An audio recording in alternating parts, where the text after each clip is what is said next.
ইয়া করেন যে গত মুহররম মাস যে গেল গিয়া মুহররম, সফর, রবিউল আউয়াল, রবিউল সানি, জামাদাল উলা, জামাদাল উকরা, রজব, শাবান, রমজান, শাওয়াল, জিলকদ, জিলহজ, এই যে 12টা মাস গেল, 12টা মাস আপনার কি আছেন? কয়েক তো নামাজ আছেন মিলিয়া একটা তো ফজর তো নাই, জোহরও নাই, আসরও নাই, মাগরিবও নাই, এশও নাই, জুমাইয়ে ভবিষ্যৎ জুমাও নাই, তাহলে আপনারা কি আছেন? এই 8টা, এই যে কইলাম এই মত্তরকালে 3টা আর এই দুনিয়ার 5টা, সর্বমোট এই 8টা শাস্তির ভাগিদার কিন্তু আপনারা হয়ে গেলেন।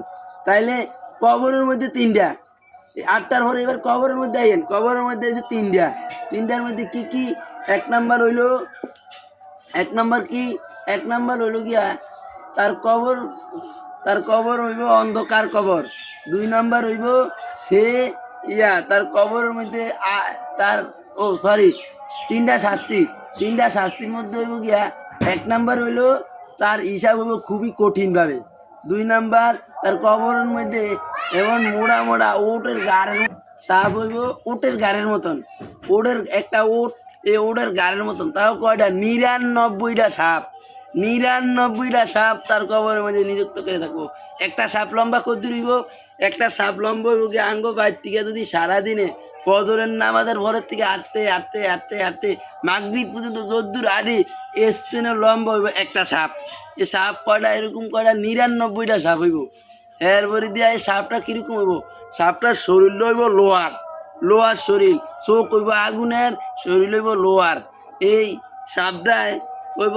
সাপটায় একটা ঠোঁট দিব এবং তার আওয়াজ দিব ঠাডার মতন, মেঘের সময় ঠাডা মারে, ঠাডার মতন আওয়াজ দিব।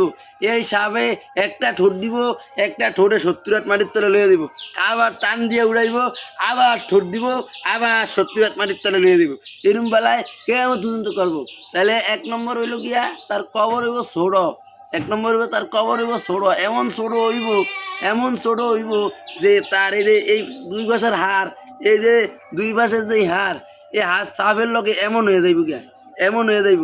তাইলে মানে এই ভাষার হারাই আসবো, এই ভাষার হারিয়ে দেবো গিয়া এই ভাষে, তাহলে 2টা মানে সাপের লগে হাড্ডি ফাউটা রয়ে যাইব গিয়া। তারপরে 3 নাম্বার শাস্তি তার কবরের মধ্যে সবসময় আগুন জ্বালিয়ে রাখা হইব। আগুন মানে জাহান্নামের আগুন দিয়া তার জাহান্নামের গর্ত হয়ে যাইব গিয়া। এই হইব 3টা কবরের মধ্যে। এবার আইয়েন হাসরের ময়দানও 3টা, হাসরের ময়দান হলো 4টার মধ্যে তার 1 নাম্বার শাস্তি হইব সে হয়ে উঠবো, তাই সে অন্ধ হয়ে হাসরের ময়দানে উঠবো।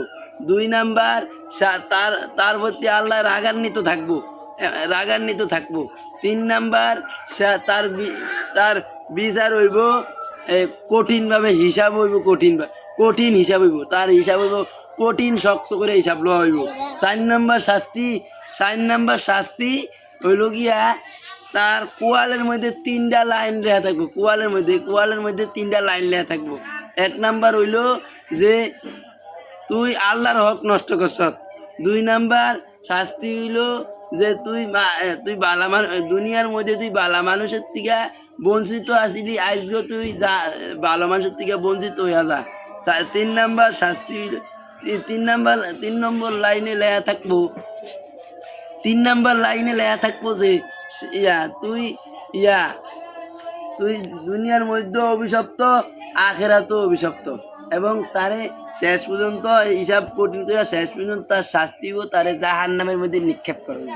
এই 15টা শাস্তি তার যারা নামাজ না পড়বো, এই নামাজ না পড়লে এই 15টা শাস্তি ত্যাগো।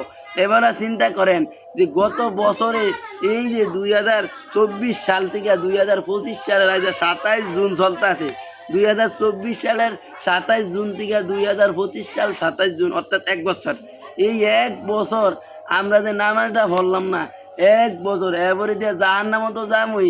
জাহান্নামের মধ্যে কয়টা? কয় 1 ওয়াক্ত নামাজের লিগে 80 হব্বা, 1 ওয়াক্ত নামাজের লিগে 80 হব্বা, 80 হব্বার পরিমাণ 1 ওয়াক্ত নামাজের লিগে 1 হব্বা, 1 হব্বার পরিমাণ কত? 2,88,00,000 বছর জাহান্নাম, 2,88,00,000 বছর জাহান্নাম। তাহলে এলা চিন্তা করেন আমরা যারা নামাজ পড়তাছি না, হ্যাঁ গো কি উপায়টা হইব? একটা বার যদি চিন্তা করেন, আমরা যে নামাজ পড়ি না, আমরা যে জায়গায় জায়গায় ঘুরতে আসি, নামাজের সময় হইলে বিভিন্ন খেলাধুলা, বিভিন্ন জুয়া মুয়া ভরে দিয়া বিভিন্ন দুনিয়াবি কামের মধ্যে যে আমরা সময় নষ্ট করতে আছি, সময় নষ্ট কইরা যে আমরা করতে আছি। দুনিয়ার হায়াতটা হইলো কিরকম, দুনিয়ার হায়াতটা হইলো বরফের মতন, দুনিয়ার হায়াতটা বরফ। একটা উদাহরণস্বরূপ, এক বেড়ায় গেছে বাজার